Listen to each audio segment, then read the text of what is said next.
Hey everyone, I'm Billy and welcome back to the Perantau Podcast, the show where we spotlight stories from Australia's Indonesian diaspora. Today we are joined by Joanne Amarisa, a creative professional who transitioned from studying at RMIT to now working at a medical research institute, making waves in both her professional and creative pursuits. Now, Joanne is the founder of the Data Garden Project, a space that empowers young women through creative coding and storytelling. It started out as a university project, so it's been an exciting few years for Joanne and the team. So now the question is, how has it panned out exactly and what's next for this innovative project? But we'll also be talking about if Joanne's cultural identity as an Indonesian shapes her work and the lessons she's learned about building communities in a dynamic, multicultural city like Melbourne. So without further ado, let's welcome Joanne. How would you describe your relationship with Indonesia?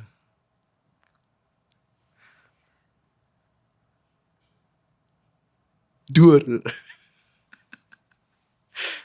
I'd say warm. Warm. Yes. Okay. How do you mean by warm?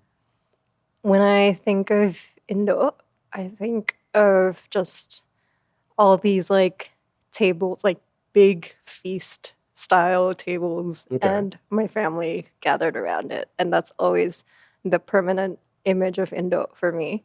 I feel like if Indo flashes at the end of my life, not to be too morbid within 10 seconds of the podcast episode, but that would be what's imprinted there. And I feel like every time I come across images of Indo, even kayak di Instagram and like all of these like destinations, nature and all of that, and I miss it really dearly. I think even the stuff that we have in Australia, in my view, at least, it just doesn't hit it just doesn't hit the same way. And I think it is that kind of warmth that I feel inside when it's like, wow, that is my home. And not like wherever I am in the world, I feel like that's a title that will not be replaced by any other place. Wow, very reflective. Thank you. Yeah. I was taken aback because that's a different question to what was in season one. I never tell anyone that unless they've heard the podcast itself. Okay, it's just like a nice a throwaway ball that I give at the start, just to catch people off guard. Yeah, yeah. Did it catch you off guard? It did. Yeah. Okay. So it did the job then. Yeah. Success. Yeah. Yeah. Okay. Yes. Now, speaking of reflective, so you came here. Was it 2018? 19? Yes. 2018. Yes. Yeah. So you came in 2018 as a student at RMIT. Nah, since then, you've transitioned from being a full-time student to now full-time work as a social media and content advisor at another organization. So how was that transition like for you, Gail? Like, were there any unexpected challenges or surprises that was thrown your way? Was it as you expected that you learned at uni, or like was there anything that you picked up and you didn't get? Oh, ternyata this was actually helpful in my work now, or was it the complete opposite? Okay, I don't think uni prepared this for me at all. Right. I think lots of surprises. I graduated in 2020, which is a fun year to graduate in. So it was COVID, obviously. And were you here pas 2020? Yes. Yeah. So I lived in Melbourne throughout all of that. And you know what? It really bonds you, like it really attaches you to the city to be here throughout COVID. So my final year was in isolation, but thankfully my friendships were by that point like well formed enough that we kind of like traversed through that together, even remotely. Yeah.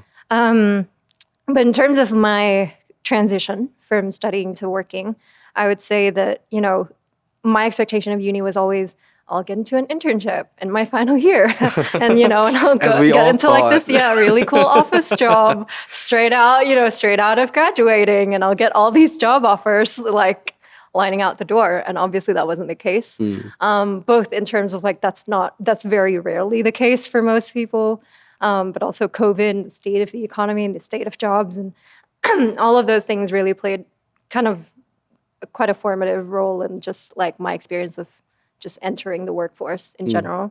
So what happened was I remember probably 2 weeks after so I never took an internship during my final year because of COVID. But I had a side gig as a photographer and videographer throughout all my years of uni. And at the time, I remember feeling like, man, like, what am I doing? And like, am I missing out on stuff? But turns out those were the skills that got me the, corporate or like the office jobs. And those were the skills in demand that organizations saw in me that, prompted them to like take me on as part of their team, if that makes sense. Yeah. So my final year, I remember 2 weeks after my last class, I already had like a stack of resumes in a random shopping center. And I'm like, I need a job. Like, I just need to like, Giving it out old school. Yeah. So that was like survival mindset for you kicking in, right? So I applied to like a bunch of retail stores, got to not one, but two, different like retail assistant jobs. Yeah. And I was just like, great, now I have something to do. And the transition to my first office job was actually in one of those retail stores. And I was just doing like customer service, loved the stuff. And then basically I put that on my LinkedIn that I was a retail store assistant. I was like, do you put this kind of stuff on LinkedIn? But I did anyway. And someone from that company, their head office was hiring and someone in their marketing team. They saw that there's this girl who works in this store that we have. I had the skills that they wanted, photography, videography being some of them. And eventually, like, the rest was history. So they reached out to felt like being scouted in a way. So like they reached out to my store manager, sent me a text. Within a month, I was hired. And so it was all just kind of serendipitous, like, from there. But I think what that taught me was mainly that, don't undermine the small stuff and don't like undermine the opportunities that look small. But if you just kind of, as long as you remain open about things in general, I feel like it'll take you to where you're meant to be anyway. Yeah. Yeah. And like, funny thing is like talking about LinkedIn, and I just want to put this on the record because I think it's just funny. Because like you sent me a LinkedIn connection request, right? I was like, oh, you seem cool. And then I was like, do I know you? I don't know. I don't think so. But then I was like, I just want to check, right? Because like half the time I just forget, right? I was like, I don't want to, because I wanted to have you on the podcast anyway because you sounded cool. But then I just didn't want to, I just wanted to check if this would be the first introduction or not, right? Yes. Do you get what I mean? Because like, imagine if we've met before and then I was like, hey, I looked at your profile and I think you're cool. Do you want to come? I was like, then, do you get what I mean? Right. I was like, I wanted to just check just in case. So I was like, if we did meet, I could probably like play it off or something, right? But then I was like, we haven't met. So hello, nice to meet you. You're welcome for making that first introduction. No, but I think I did like send that connection request to you because I saw that obviously like our paths of like careers really kind of like had a lot of similarities. Yeah, exactly. But also the fact that you were part of kind of that Unimel space, and it's rare that, well, not super rare, but it's like, it's like I always jump at every chance of like seeing a fellow Indo in the Unimel space in general. So it's just kind of like, oh, wait. And I still do that to this day. So and here we are. and here we are. And I guess that's how I approached the job too. It was like, well, I just reach out, right? It's like, I mean, I guess the tagline that I've been using with people has been like, everyone has a story to tell. It's just a matter of asking the right questions, right? It's like so many people talk about, it's like, oh, I don't think my life's that interesting. It's like, I don't think I'm that interesting. I think I'm pretty boring, everything. But like, well, the fact that you're, it might be a bleak way to say it, was like, the fact that you're still alive now, you've probably done something to stay alive. Yeah, sure. And it's like, that's one way to put it. Yeah. But, I was like, well, I guess that's the main point, right? It's like everyone has, I guess, unique things about themselves that make them stand out just a little bit more than everybody else. And well, for you, I guess the main thing that stood out was Data Garden Project, right? DGP. And that's kind of what I want to get into today, I guess. Just like, so before we get into it, could you just talk me through what inspired you, what the origins of it? Because like I think the tagline was like empowering young women through creative coding and data storytelling, right? That's sort of the tagline that you used for Data Garden Project. So could you talk a bit more about, well, how did it come to be and why? Yeah.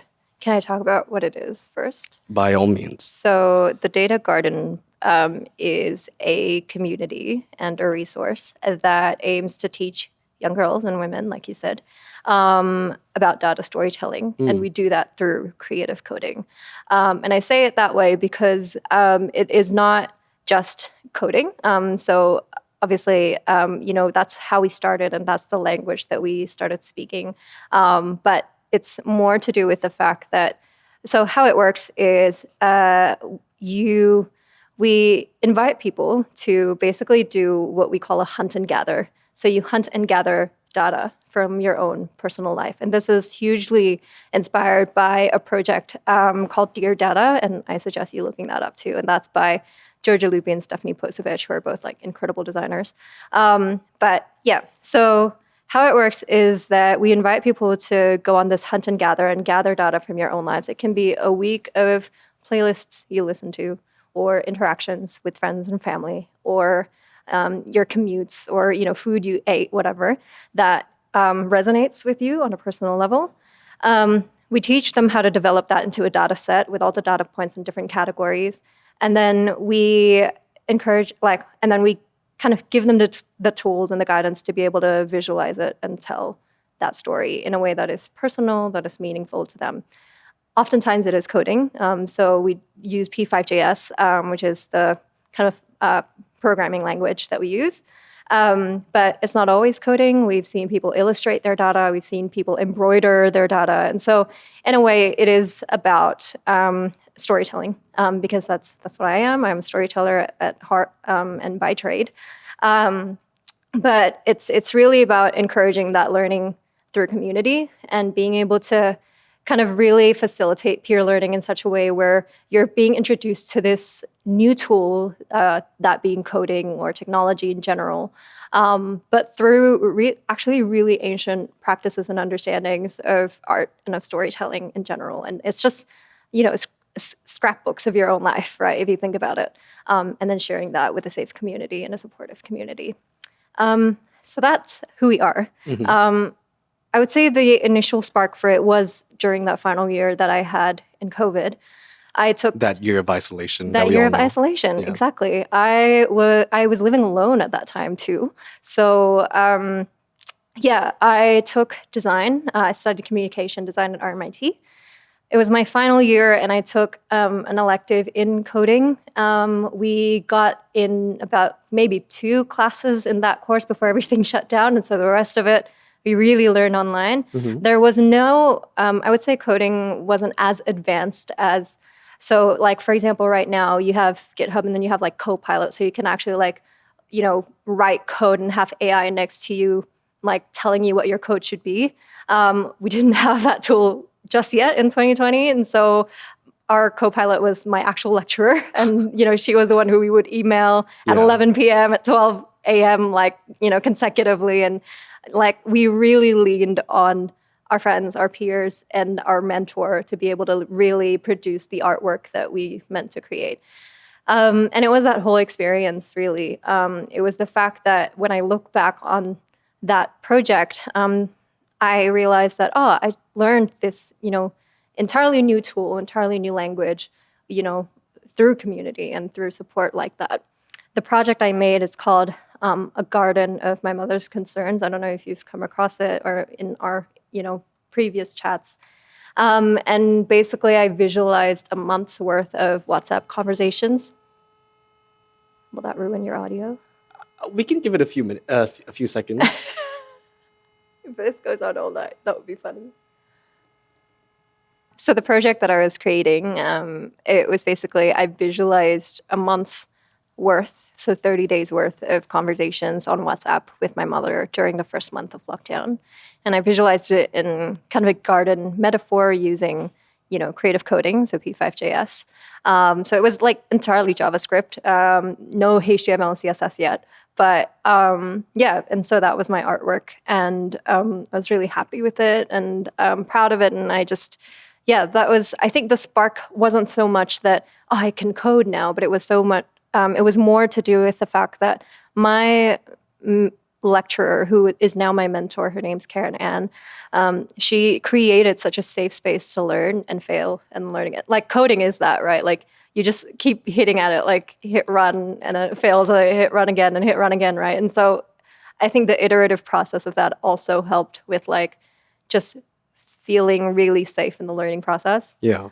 And that's what I wanted to replicate and emulate to other young girls and women. I could have gone two ways. I could have gone either, I want to be the best at coding and I want to create, and I want to be so good at generative art, or I can take this little knowledge I have around, creating data stories with code and just replicate it and share it with as many people as I know, or maybe, just share it with my friends and give them the tools to be able to do it too. Because, if I could do it, then surely they can too.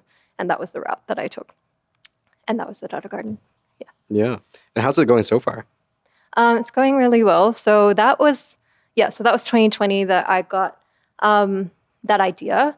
2021, I entered the workforce, as I mentioned. And it was actually in 2021, I had a gap where basically, we had weeks without work because of just like how things were. And that's what actually prompted me to, submit the Data Garden into a microgrant program at the time. And it was by Blackbird VC, who's a venture capital in Sydney.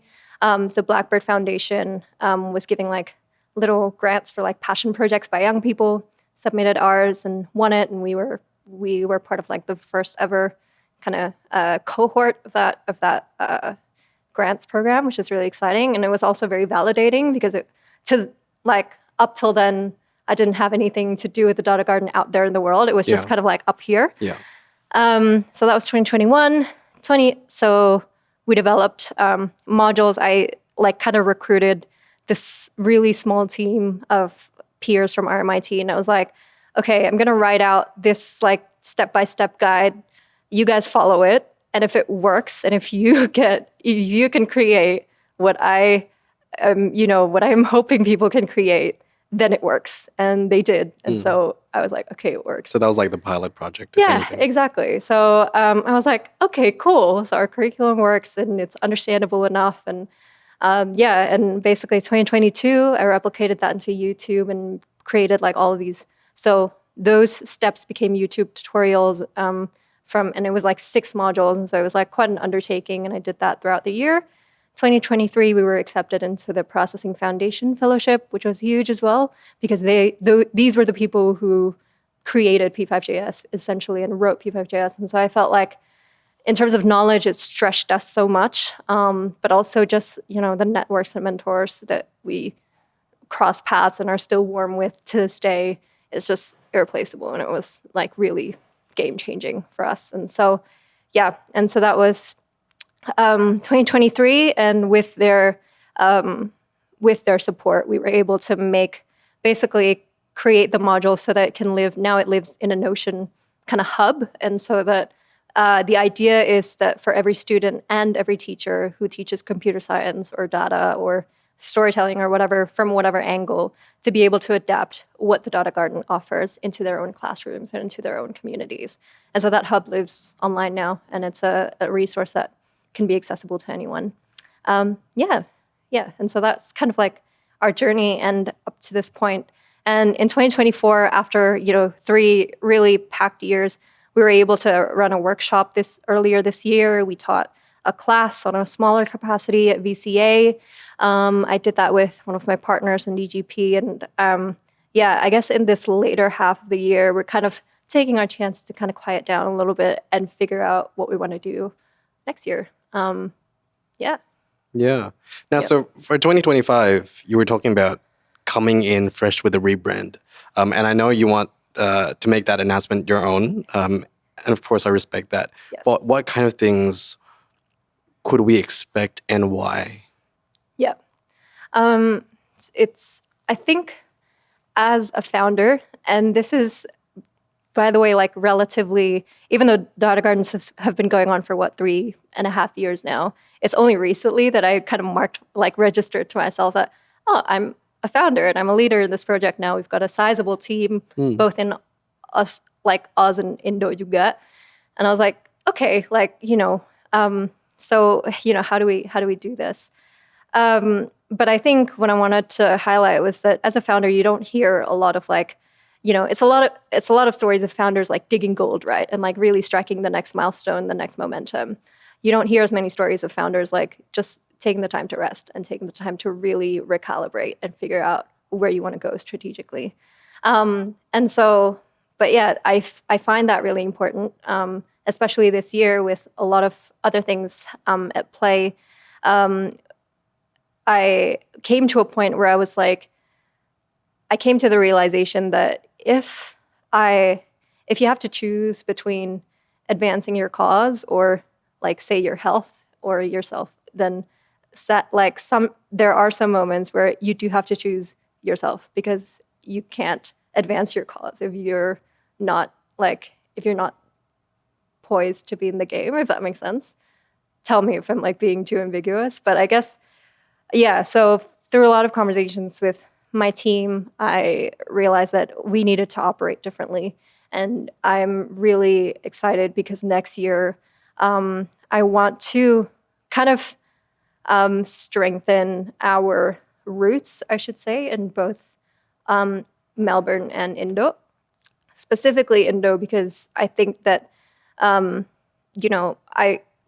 don't think anything I do will be removed from that. I have team members who are there who are really committed to, our cause as well.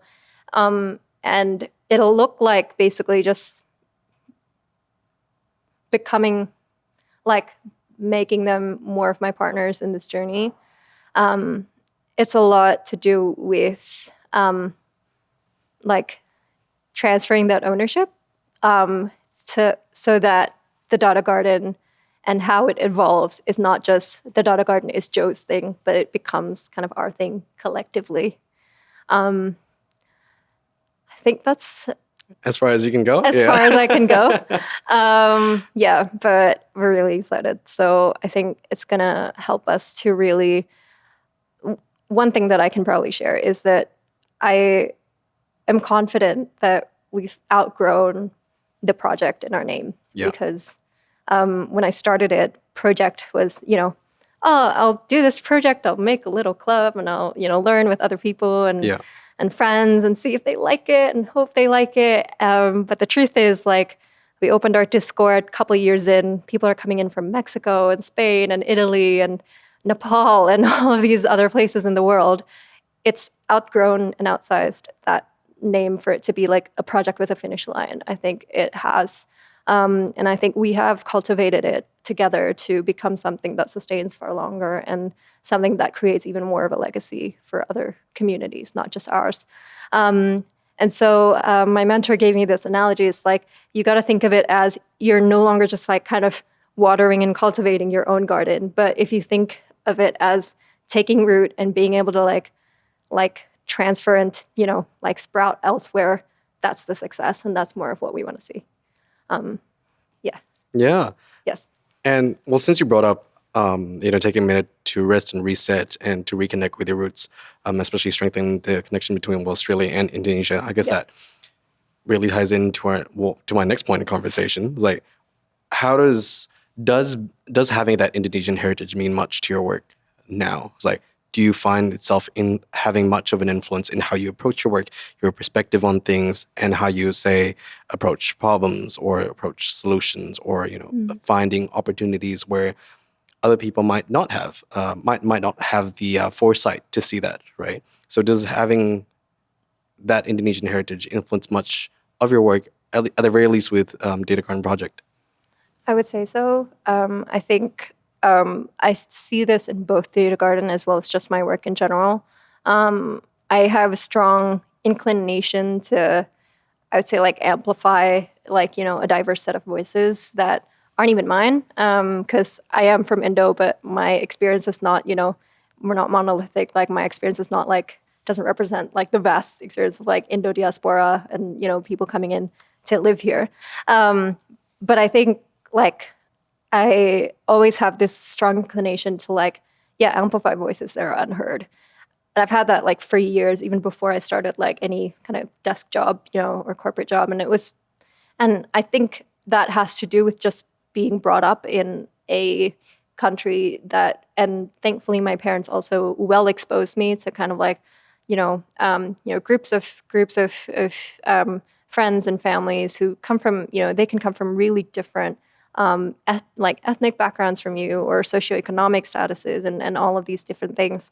And that's what makes Indo gitu kan. Tapi and we always make it a point to do right by them. And it's about justice and storytelling. And it's about, because if you think about it, storytelling has a lot of power dynamics to it. Someone is deciding what stories get told. Someone's deciding how stories get told. And you probably know this as you're a storyteller yourself. And so I take that with a lot of weight and a lot of responsibility, because I'm like, I need to think about it from every possible angle. When we're early on in my career, I was working with a nonprofit too. And I was like, well, we're, talking to these children who, live in poverty in this kind of rural area, somewhere in Eastern Indo, I remember. And I'm like, well, I want to create content that does them justice. And even though they won't see the final product maybe, but if they did, I want to make sure that they feel they're well represented. And so I always have that lens wherever I go. And I think that's important to have as a storyteller. Yes. Does that answer your question? Yeah, no, Yes. I think that answers it perfectly. Now, well, I guess when it comes to your own full-time job, again, we won't say where, but yeah, I guess going back to your full-time job, aside from Data Garden Project, but because I think you did say, being Indonesian in that regard doesn't mean much, because, well, it's not Indonesian related work or things like that, right? But does that also influence your approach to storytelling when it comes to creating social media content for other organizations? Yes. So other than what I've mentioned, which is kind of amplifying voices, right? I mean, yeah, I think that's pretty much it. And I think I just kind of try and strive for excellence wherever I can. I think I'm kind of hardwired to do that. Maybe subconsciously, Yeah. given that you come from such a long way to make it here. Kaya the fact that we're kind of waving the Indo flag wherever we go, kaya, consciously or subconsciously, itu kaya that counts for something, I think. Yeah. Yeah. And yeah, maybe that. Yeah. No, exactly. Now looking at it from a more holistic point of view, or Data Garden Project One, but as well as your other work so far, you've dealt a lot with, building and sustaining communities, right? Building a network of people, both either in a professional sense or just in a casual setting, right? So what are some lessons that you've taken away in terms of either unexpected pleasant surprises, but as well as challenges in building and sustaining communities? I think the challenge is kind of what I mentioned earlier, which is actually making this baby, right, that you've kind of raised, which is, in my case, is the Data Garden, making that not just oh, it's Joe's thing, but that it becomes how do I make this a shared, ownership type thing? And that takes years and trust and time to build. And sometimes the challenge is also that you just don't get the thing. 2022, we filed in for, we submitted an application for the Processing Foundation Fellowship and didn't get it. And so that's why I, resort to YouTube and just making all the stuff out there on my own time. In 2023, basically it took a phone call with my mentor before I wrote my application again. Not much has changed with Data Garden from an organizational perspective, but she just kind of gave me all the pointers of I think what she told me actually was that you need to lean into your strengths and you need to lean into what makes you unique. It's not the code. Everyone's talking about the code. Everyone there will know how to code, knows software. It's not about that. And because I felt that it's a fellowship from a software organization. Obviously I need to be really high tech and really I want to be that. And that was the facade that I was really ready to kind of build up in my grant application. But she was like, no, it's the fact that you're building up young women. It's the fact that, you're taking us back to just this very apa ya, a simple art of like storytelling, and you're actually just like making scrapbooks about your own life, and you're kind of like sharing it with friends. But the thing is, you're just using code to be able to do that. And it's community, and it's all the stuff that you've got like down pat, but you got to learn to own it. Like in your grant application, you got to like really push that forward.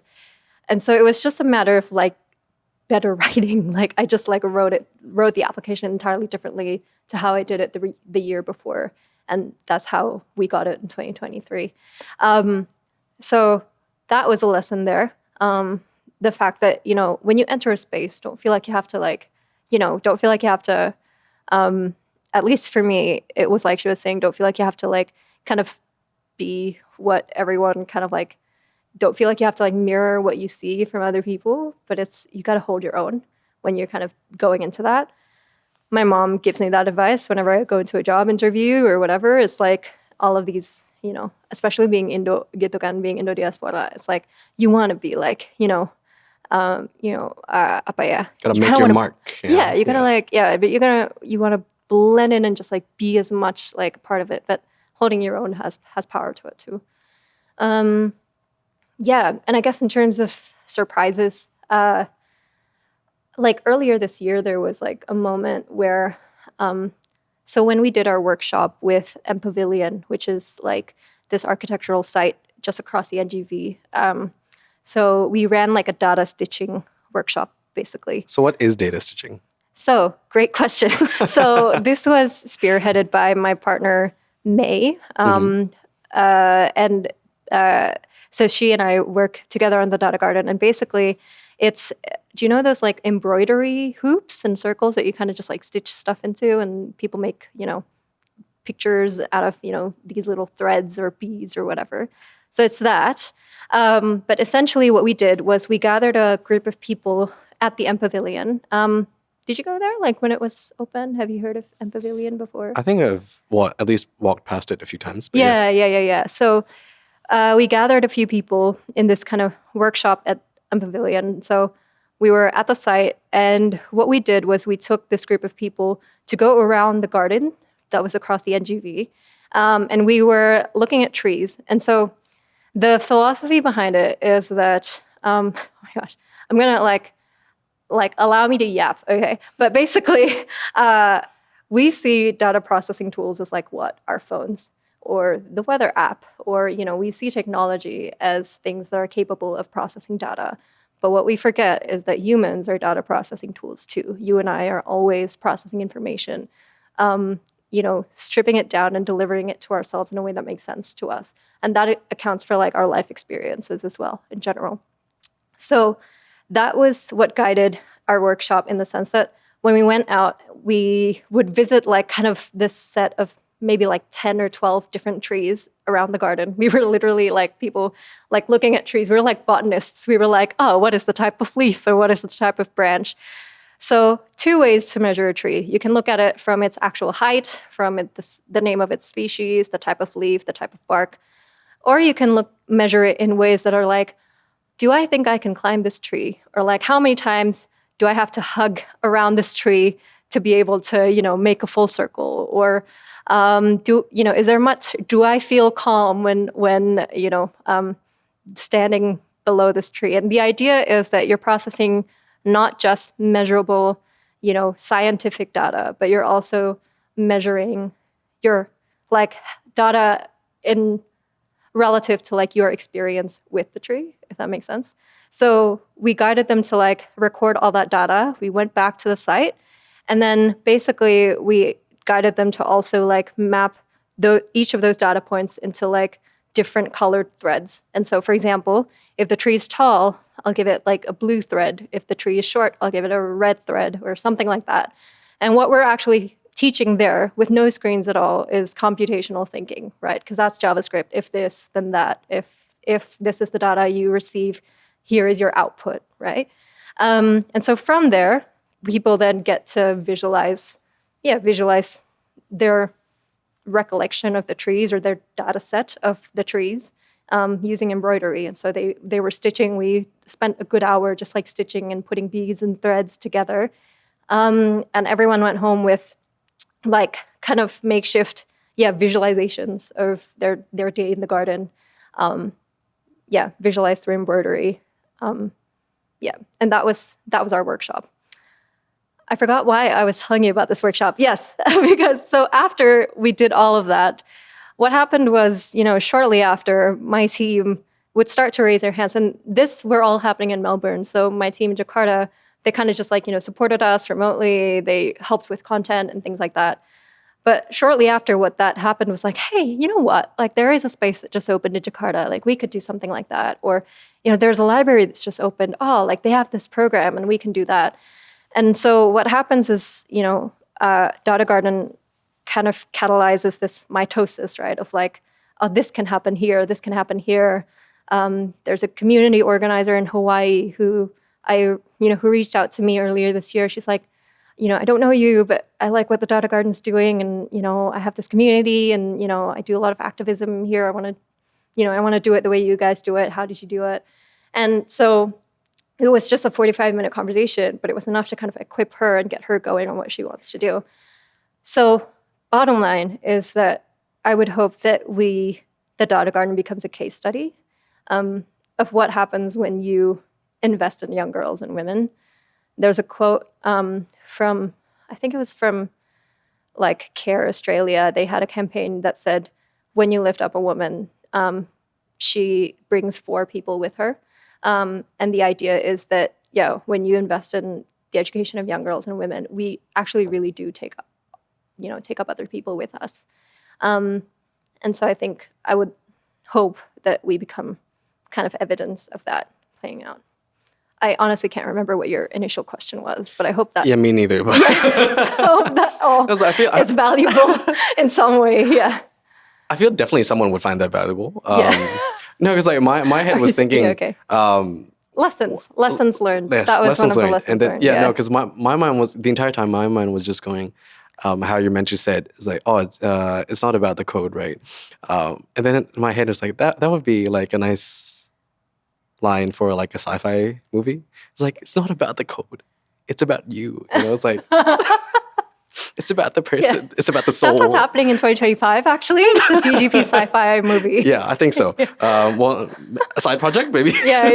It's not about the code. Yeah. It's about the person. It's about the soul. But that is true, though, because it is about the stories that you can tell, right? Because like, not about the code, but then it's really about what you can use the code for. Yeah. Right? Because like, then the code and the data is just a method of delivery. It's just a medium, right? Because then at the end of the day, the stories are still the same, right? Well, that's how I guess I view my own work. Well, the podcast is one, as well as my other work, where, the medium, the platform is just the medium, right? But then at the end of the day, the story is still the same, right? But it's just a matter of how do you deliver it that could change the perception of it, right? And how you, I guess, visualize it could also help you build your own identity or self-healing, maybe, depending on the person, right? But yeah, I think that about wraps it up. I think that was pretty cool. That was a pretty nice conversation. Yep. I love DGP. We'll see how we go in 2025. Hopefully many more years to come. But yeah, thank you. Yeah, no worries. Thanks for having me. All right. That wraps it up. Cool. That's probably overtime.